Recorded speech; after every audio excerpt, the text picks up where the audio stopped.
你好，这是留日生活博主老孙，来自日本富山市，非常感谢你经常收看我拍的视频。今天我们来做一款面包，牛奶葡萄干面包，但是呢，不用烤箱，只要有蒸锅就能做。这个面包的特点呢是做法相当简单，一点都不花时间，做出来的面包特别蓬松，酸甜可口，非常好吃，真香。哥哥若是来看我，不要从那小路来，小路上的坎坷多，我爬上了哥哥的脚。哥哥若是来看我，不要从那小路来，小路上的坎坷多，我爬上了哥哥的脚。首先来和面，和面是昨天晚上11点钟进行的，目的是想利用水合法的原理，在不揉面的情况下自动形成面筋。在500克高筋面粉当中加入5克糖、5克酵母、5克盐，增加筋性。先用筷子将干粉混合均匀，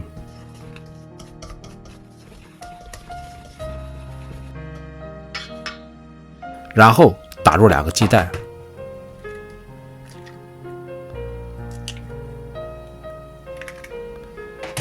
用筷子将鸡蛋打散，与周围的面粉充分搅拌混合。量取200毫升鲜牛奶，边加边搅拌，加入到刚才的面盘当中。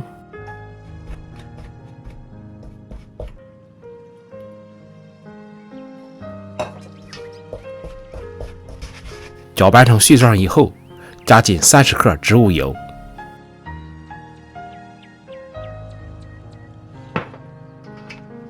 再加进300克准备好的葡萄干，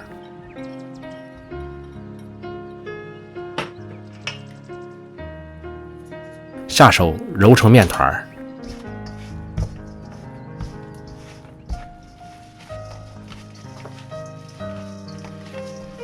和成面团以后，盖上盖，下面进行低温发酵。晚上的和面准备工作到这里就结束了，现在开始去睡觉。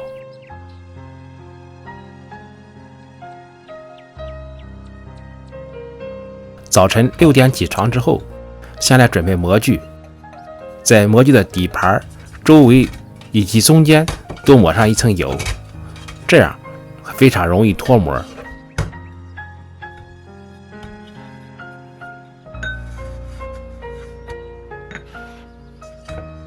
低温发酵了1晚上的面团已经形成了面筋，在面板上刷一层油防粘。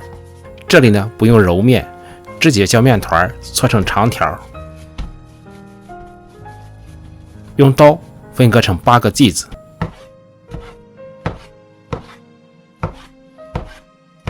然后把每一个剂子滚圆，首先从外向内揉，然后将接口捏紧，反过来以后滚圆，这样一个剂子的整理就结束了。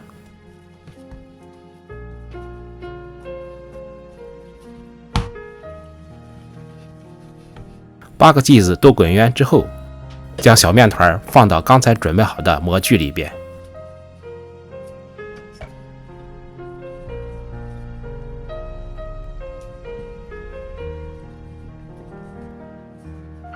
盖上保鲜膜，下面进行2次醒发。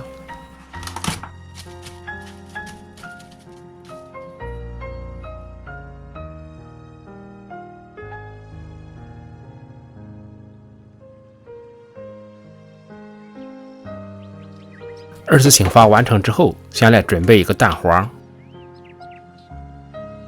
蛋清留作他用，蛋黄准备用刷子刷到面包的表面，这样蒸出来的面包的颜色呢特别漂亮。这是完成2次醒发之后面包的样子。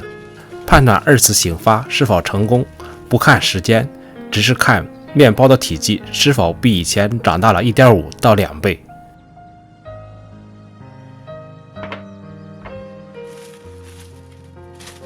这里盖上保鲜膜的目的是预防水蒸气滴落到面包上造成塌陷，用锡纸代替也可以。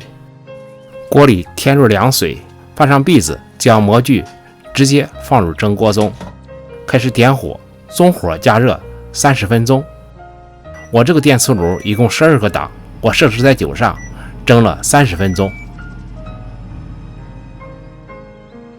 30分钟之后，电磁炉自动熄火，停5分钟再打开锅盖。哇，漂亮！将模具直接拿出来，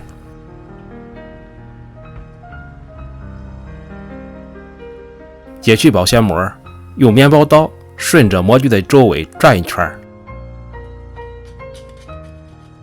再把中间清理干净，把模具反过来就很容易脱模了。就这么简单，一款美妙的蛋糕做好了。这款面包吃起来特别有劲道，手撕着吃更有风味。特别是当吃到软软的面包，再吃一个葡萄干的时候，酸酸甜甜，软软绵绵，那种口感真是绝妙之极。来，看看面包做好了，哈哈哈哈哈！出锅了，你看这颜色黄灿灿的，真好看。下面我们来尝一尝，你看这葡萄干呢，就手撕着吃就可以。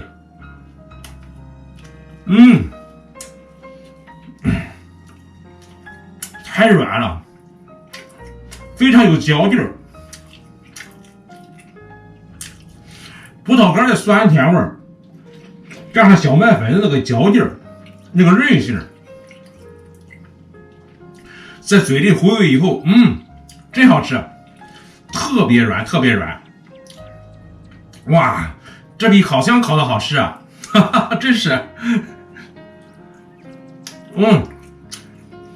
葡萄干的酸甜，加上这个内心溜软溜软的内心，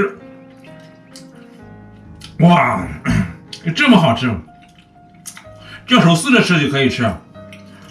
就吃这一个面包，不用就菜，一会儿半个面包就进去了，就这么好吃。为主呢，这个面包做法呢相当简单，不花时间，只要把面发好了，把面醒好了，到点去做就可以了，根本不花时间。所以呢，特别推荐给你。好，请你来吃牛奶葡萄干面包，请。谢谢你的陪伴和观看，我们下个视频再见。